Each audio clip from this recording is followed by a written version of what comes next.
ഒരു particular people or friends, ഇവര് നിങ്ങളെ പീപ്പിൾ ആണ് എന്നുള്ള കൺഫർമേഷൻ നിങ്ങൾക്ക് കിട്ടണം. ജസ്റ്റ് ചെക്ക് ദാറ്റ് അവര് നിങ്ങളെ വാല്യൂ ചെയ്യുന്നുണ്ടോ ഇല്ലയോ എന്നുള്ളത്. അതായത് സിമ്പിൾ ആയിട്ട് പറയുകയാണെങ്കിൽ just go for your value. നിങ്ങളെ വാല്യൂ ചെയ്യുന്നിടത്തേക്ക് പോവാം. Simple as that.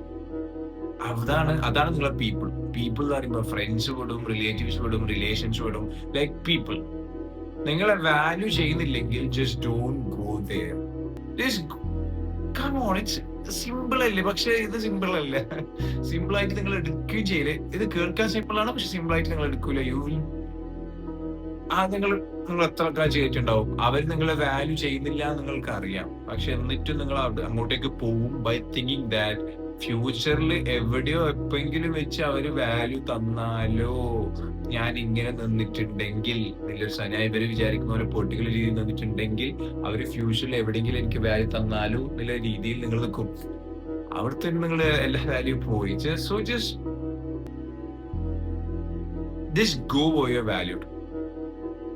ഈ വാല്യൂ ഫാബ്രിക്കേറ്റ് ചെയ്തെടുക്കാനൊന്നും കഴിയില്ല. നിങ്ങൾ വിചാരിക്കുന്ന പോലെ മോൾഡ് ചെയ്തെടുക്കാൻ കഴിയില്ല. ഇറ്റ് ഷുഡ് ജസ്റ്റ് അവർക്കത് തോന്നണം, he or she is A valuable person. അത് അവർ റെസ്പെക്ട് ചെയ്യും. അങ്ങനത്തെ അവസ്ഥയ്ക്ക് പോകും.